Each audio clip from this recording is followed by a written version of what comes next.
கிறிஸ்துவுக்குள் பிரியமான சகோதர சகோதரிகளே, இயேசு கிறிஸ்துவின் இனிதான நாமத்தில் உங்கள் அனைவருக்கும் என் அன்பின் வாழ்த்துக்கள். இன்றைய தினம் உங்களுக்காக கொடுக்கப்பட்ட வேத வசனம் ஓசியா 12ஆம் அதிகாரம் 6ஆம் வசனம்.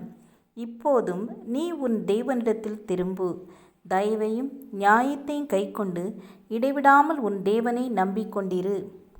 ஒரு கிராமத்தில் உள்ள அரசு பள்ளியில் படித்த 23 வயது நிரம்பிய வாலிபர் ஒருவர் ஏரோநாட்டிக்கல் என்ஜினியர் படித்து எப்படியாவது ஒரு பைலட் ஆகிவிட வேண்டும் என்று மிகப்பெரிய ஆசையோடு விமானப்படைக்கு சென்றார்.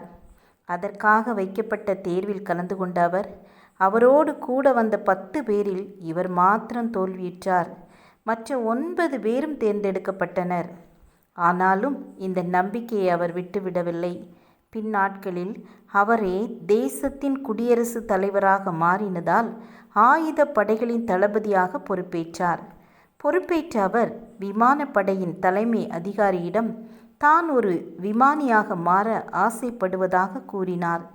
எனவே அவர் ஆசைப்படி 6 மாத காலம் முறையான பயிற்சி பெற்று போர் விமானமான Su-30MKTI-வை ஓட்டினார்.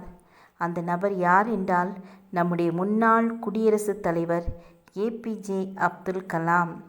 இதுபோலத்தான் நாமும் இடைவிடாமல் நம்முடைய நம்பிக்கையை கர்த்தர் மீது வைக்கும் பொழுது கர்த்தர் நம்மை ஏற்ற நேரத்தில் உயர்த்துவார் என்பதில் எந்த சந்தேகமும் இல்லை. நம்பிக்கையின் தகப்பனாகிய ஆபிரகாம் தனது 75வது வயதில் நீ பூமியில் பெரிய ஜாதியாக மாறுவாய் என்ற வாக்குத்தத்தத்தை பெற்றார். ஆனால் தனது 100வது வயதில் அந்த வாக்குத்தத்தத்தை வாழ்க்கையில் கண்டார். அந்த 25 வருடங்கள் இடைவிடாமல் கர்த்தர் மீது நம்பிக்கை வைத்ததினால் அவர் இன்று விசுவாசத்தின் தகப்பனாக நமக்கு ஒரு மாதிரி காண்பிக்கிறார். நீதிமொழிகள் 3:26 கர்த்தர் உன் நம்பிக்கையாயிருந்து உன் கால் சிக்கிக் கொள்ளாதபடி காப்பார் என கற்றுக் கொடுக்கிறது. நாம் செய்ய வேண்டியது ஓசியா 12:6 படி தேவனிடத்தில் திரும்ப வேண்டும். அவருடைய தயவையும் நியாயத்தையும் கைக்கொண்டு நாமும் நம்முடைய நம்பிக்கையை இடைவிடாது கர்த்தர் மீது வைப்போம்.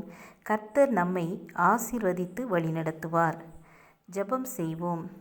கிருபையும் இரக்கம் நிறைந்த கர்த்தாவே, எப்பொழுதும் எல்லா சூழ்நிலையிலையும் உம்மையே நாங்கள் நம்பியிருக்க உதவி செய்யுங்க. எங்கள் ஒவ்வொருவரையும் உம்முடைய பாதையில் வழி நடத்துங்க.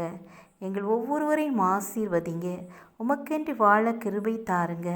இயேசுவின் நாமத்தில் பிதாவே, ஆமேன் ஆமேன். God bless you.